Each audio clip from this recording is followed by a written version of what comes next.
Hello, class. This is my discussion post for this week.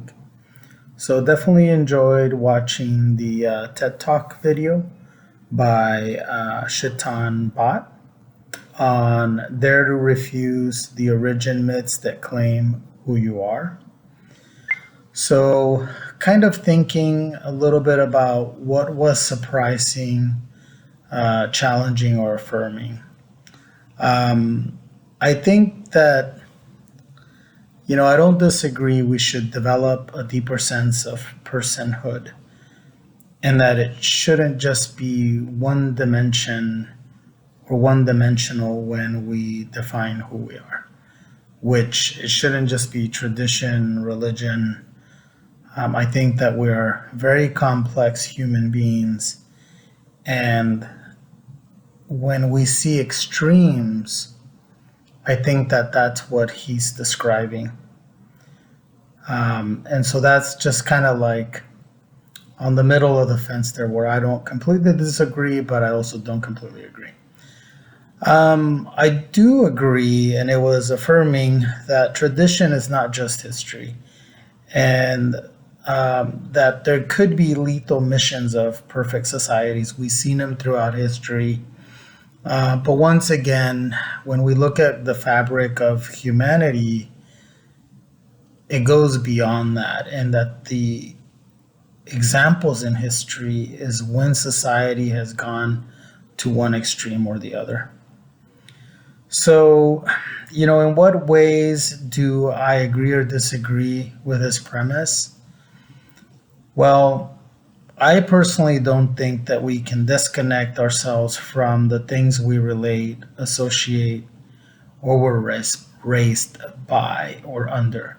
And that there is a message there is a connection, there is a link, whether we act on it or not. It is a big piece of who we are and how we relate to many things, uh, whether they be positive or negative.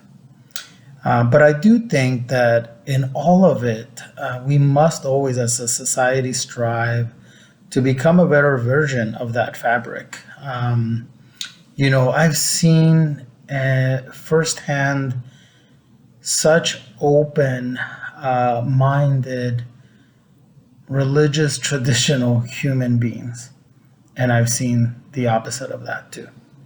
So, I do agree that social and politics should be judged by reason and not religion. And it's really more about love and compassion.